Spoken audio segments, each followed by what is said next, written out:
Colapso de la URSS y mutación. Receta para el neocastrismo. Las medidas lanzadas por Mikhail Gorbachev, que pretendían un socialismo más eficiente y humano, fracasaron y llevaron a la desintegración de la URSS. Hacia 1991, la élite comunista buscó ganar legitimidad mitigando la profunda crisis económica mediante la importación de productos, incremento de salarios, beneficios sociales y control de precios. La deuda externa creció al igual que la inflación.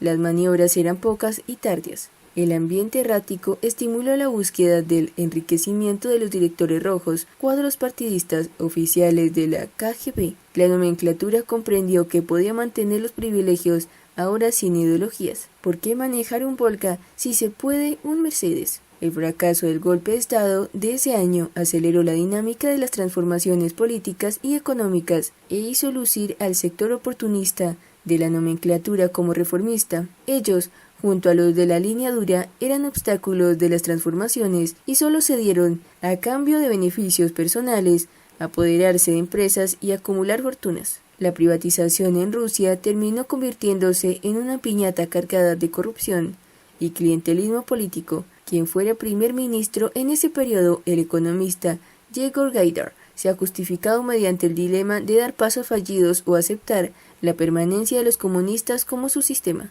Si bien la Glasnost eliminó algo del hermetismo comunista, no fue suficiente para denunciar y frenar las redes de delincuencia de cuello blanco. El resultado no fue la construcción de una estructura social que diera pasos a la democracia, por el contrario, se enrumbó hacia un autoritarismo que desde hace 20 años está bajo el control de un exagente de la KGB, Vladimir Putin. Rusia cuenta con amplios recursos naturales, una industria armamentista, armas nucleares, influencia en el orden geopolítico, es uno de los 5 miembros permanentes del Consejo de Seguridad de la ONU, lo que la convierte en un actor a nivel global, algo muy distinto al régimen cubano. La élite castrista, representada por familiares e individuos afines, se ha apropiado de los negocios más lucrativos. Sin embargo, la inoperencia del sistema se sigue manifestando, dada la dependencia económica de Venezuela y la fragilidad ante el incremento de las sanciones de la actual administración norteamericana. Este escenario les obliga a dar nuevos pasos. Quienes diseñan las nuevas maniobras conocen del fracaso y del peligro de la perestroika. En aquel caso, la economía solo remontó con un espurio proceso de privatización y flexibilización del mercado, a lo que sumaron abultados préstamos de organismos internacionales y de naciones occidentales, a quienes Boris Yeltsin les vendió el desmontaje del comunismo como un hecho. Está valorando el castrismo entrar en un proceso de profundización en las maniobras económicas. Las sanciones que hoy se aplican sobre el régimen contienen en su génesis el conflicto de la propiedad, las reclamaciones por confiscaciones ilegales, algunas activas por el capítulo 3 de la ley Hess-Burton, aplicadas en los primeros años de la llamada revolución a extranjeros y a cubanos radicados o no en la isla, tomarán aún más relevancia si el régimen promueve alguna versión de privatización o usufructo como medidas para relajar los controles económicos. El tema de la propiedad en Cuba es una tarea pendiente. Tampoco el castrismo puede aspirar a préstamos sustanciales de instituciones financieras o de países a nivel individual. Sus deudas son abultadas y recurrentemente se encuentran en impagos. De cara a un segundo mandato de Donald Trump, con sus implicaciones para Cuba, la desaparición física o salida de la esfera pública de Raúl Castro, el hartazgo de un pueblo cada vez más frustrado, sumándose una emergente Glasnost caribeña en las redes sociales. ¿Cuál es la herencia del régimen para los suyos? El castrismo no está atado de pies y manos y es astuto, pero su futuro es incierto e inexplorado, un escenario que hasta hace muy poco parecía distinto. Fiscales estadounidenses acusaron a un contratista venezolano por lavado de dinero al sobornar a funcionarios de la estatal Petróleos de Venezuela para obtener contratos con sobreprecio y ocultar las ganancias en Estados Unidos. Los cargos son los más recientes en una extensa investigación estadounidense sobre corrupción en la petrolera venezolana, alguna vez una poderosa compañía, pero que enfrenta el desplome de su producción en los últimos años, lo que ha profundizado la crisis económica de la nación sudamericana. En una denuncia presentada el viernes, los fiscales federales del Distrito Sur de Florida alegaron que Leonardo Santil recibió casi $150 millones de empresas conjuntas en la faja petrolífera del Orinoco entre 2014 y 2017 en contratos para suministrar equipos. En esas empresas PDVSA ostenta la mayoría accionaria. Los fiscales denunciaron que en al menos 3 casos, las empresas conjuntas pagaron a Santil 4 o 5 veces los precios del mercado por los bienes que entregó, según registros bancarios.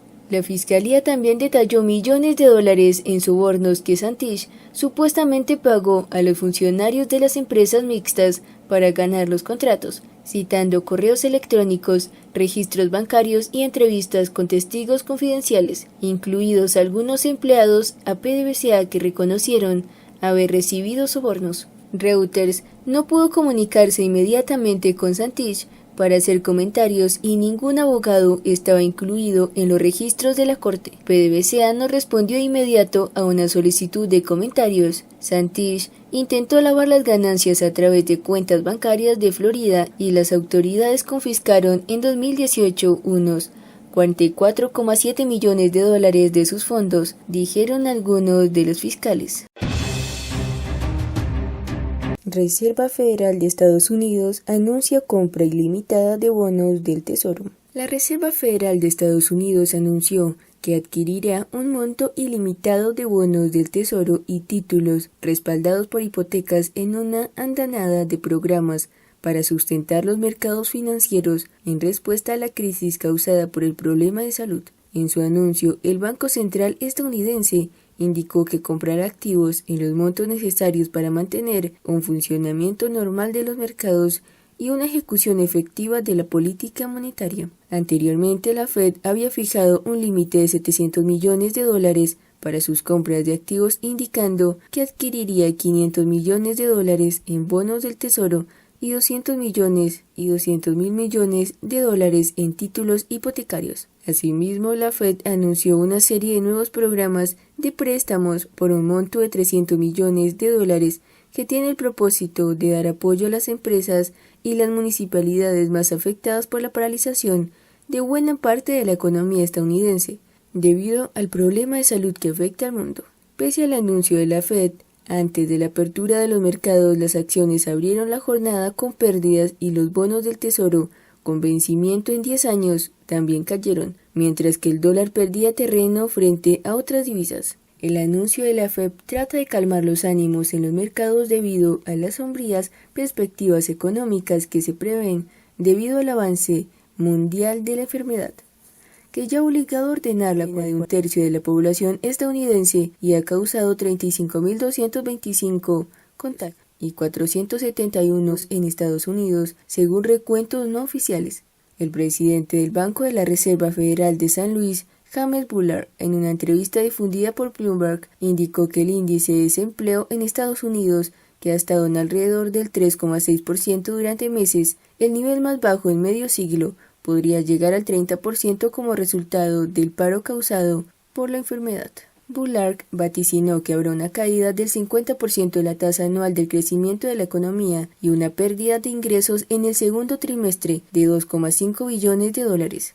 Goldman Sachs calculó que la economía de Estados Unidos se contraerá un 33% en el segundo trimestre. En su anuncio de hoy, la Fed indicó que apoyará el flujo de crédito a las empresas y consumidores con el establecimiento de programas nuevos que en su conjunto proveerán hasta $300 millones en financiamientos frescos. Este programa estará respaldado por $300 millones del Fondo de Estabilización del Tesoro. La institución avisó que pronto anunciará el establecimiento de un programa de préstamo para negocios minoristas que respaldará los créditos a empresas pequeñas y medianas, complementando otros apoyos que provienen de la Administración de Empresas Pequeñas.